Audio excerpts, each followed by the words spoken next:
4개 조항에 대한 기준을 알 것을 요청한 바 있습니다. 공무원 및 교원의 노조의 권리 보장, 해직자와 실직자의 노조가의 보장, 강제노동 금지 등 정부가 비준하지 않고 있는 ILO 핵심 협약은 지금 시대에 꼭 필요한 노동자의 기초적인 권리입니다. 그러나 정부는 국회의 입법 미비를 핑계로 기준을 미루고 있고 엉뚱하게 민주노총과 정교조가 사회적 약자가 아니라고 생각하는 게 발언만 일삼고 있습니다. ILO 핵심 협약 기준은 문재인 대통령이 계속 공약이었습니다.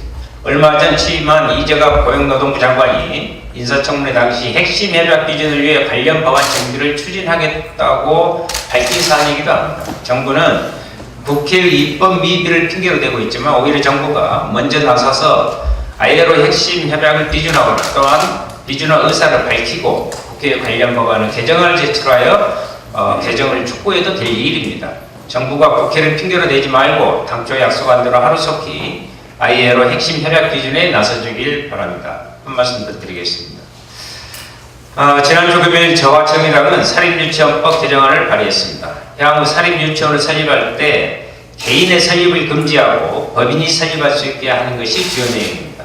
최근 불거진 사립유치원 비리 문제의 핵심이 불투명한 재정 집행이기 때문입니다. 이 법안이 통과되어야 학부모들은 안심할 수 있고 양심적으로 운영 중인 다수의 사립유치원의 억울함 또한 덜 수 있을 것입니다. 사립유치원 문제가 시급한 만큼 이 법안을 빨리 통과시켜야 할 것입니다. 안타깝게도 전망이 그다지 밝지는 않아 보입니다.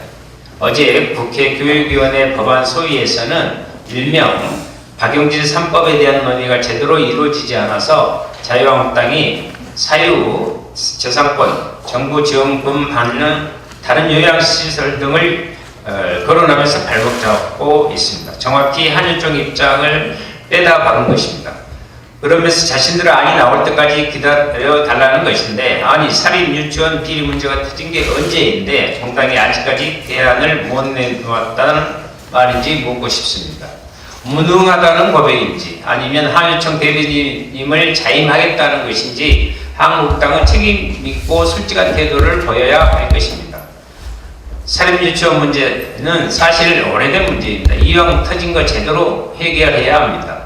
국민이 납득할 수 없는 이유로 지체해서는 안 됩니다. 제가 대표 발의한 정의당의 사립유치원법 개정안과 박용진 3법을 조속히 통과시켜야 할 것입니다. 감사합니다. 어제 국회 환경노동위원회 전체회의에서 이재갑 고용노동부 장관이 탄력근로제 단위기간 확대와 노동자 건강권 보장을 함께 이룰 수 있다고 재차 주장했습니다. 하지만 지난달 고용노동부 국정감사에서 단위기간을 늘리면 법이 정한 과로사 기준을 뛰어넘는 장시간 노동이 가능하다는 저의 문제 제기에 대해서는 어떤 해법도 내놓지 못했습니다. 두 마리 토끼를 잡겠다는 것은 아무리 따져봐도 이 정부의 헛된 희망일 뿐입니다. 탄력근로제 단위기간 확대와 노동자 건강권 문제는 제로섬 단계에 있습니다. WTO를 비롯해서 수많은 국제기구가 지적하듯 집중적 장시간 노동은 노동자의 건강에 치명적입니다. 이미 2011년에도 고용노동부가 직접 의뢰한 연구에서 주당 근로시간 50시간이 넘어가면 과로 관련 질환 발병률이 높아지기 시작하고 60시간이 넘어가면 2배로 높아진다는 데 전문가들이 일치된 의견이 있었습니다. 이에 따라서 2013년 박근혜 정부는 12주 연속 60시간을 초과하는 근무를 만성 과로의 원인으로 규정했고, 문재인 정부는 60시간에 미치지 못한다 해도 교대제, 휴일이 없는 등 업무 부담이 있다면 이를 만성 과로로 인정하는 등 과로 예방 조치에는 진전이 이루어져 왔습니다. 하지만 탄력근로제 단위기간을 현행 3개월에서 6개월로 늘리면 얼마든지 과로사 기준을 초과하는 합법 과로사가 가능해집니다. 일각에서 주장하는 11시간 연속 휴게시간 제도를 도입해도 마찬가지입니다. 결국 탄력근로제 단위기간 확대로 과로사회를 넘어서서 노동존중 사회로 가겠다는 정부의 약속을 휴지 조각으로 만들 것입니다. 또한 이명박 박근혜 정부조차 외면할 수 없어 만들어진 과로사 예방 조치를 위반하는 합법 과로사의 탄생을 막지 못하게 될 것입니다. 더 큰 문제는 절차입니다. 단위기간 확대 문제가 경제사회 노사정위원회에서 원만히 합의가 이루어지지 못할 경우 국회에서 일방 처리할 것이 이미 예고되었습니다. 지난번 최저임금 산입범위 개학 이후 노정 관계가 얼어붙고 결국 현재까지 경사노위의 노동자 단체가 참가하지 못하고 있습니다. 탄력근로제 단기간 확대마저 같은 방식으로 이루어진다면 경색된 노정관계는 회복 불능 상태로 빠지게 될 것입니다. 노동존중 사회에서 노동주체를 배제한 노동존중 사회가 가능한 것입니까? 오늘은 전태일 열사가 돌아가신 지 48년이 되는 날입니다. 청계천 마치코바에서 잠이 들지 않게 만드는 약까지 먹으며 미싱을 돌리다 쓰러져간 동료들을 보며 청년 전태일은 일어섰습니다. 동료들의 비참한 삶을 바꾸기 위한 그의 고귀한 희생은 민주노조 운동의 점화였습니다.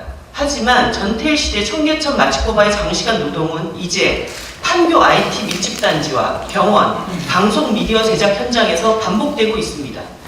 아직까지도 노동조합은 달갑지 않은 존재이며 대화의 파트너로 존중받지 못하고 있습니다. 전태일 시대의 노동과 우리 시대의 노동은 과연 얼마나 달라졌는지 이번에 탄력 근로제 단위기간 확대를 합의한 여야 사당은 자문해 봐야 합니다. 정의당의 대표이자 환경노동위원회 위원으로서 책임있는 노력을 전개할 것입니다. 이번 주 내로 고용노동부 장관과 경사노위 위원장을 만나 이 문제에 대해서 심각한 정의당의 문제 제기를 할 것입니다. 저와 정의당은 탄력근로제 단위기간 확대가 노동자의 건강권을 위협하고 노정 대화의 불씨가 꺼지는 일이 없도록 모든 노력을 다할 것입니다.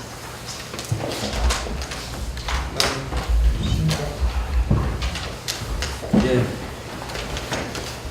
그다음 모두 발언은 이것으로 정리하도록 하겠습니다. 40분 네.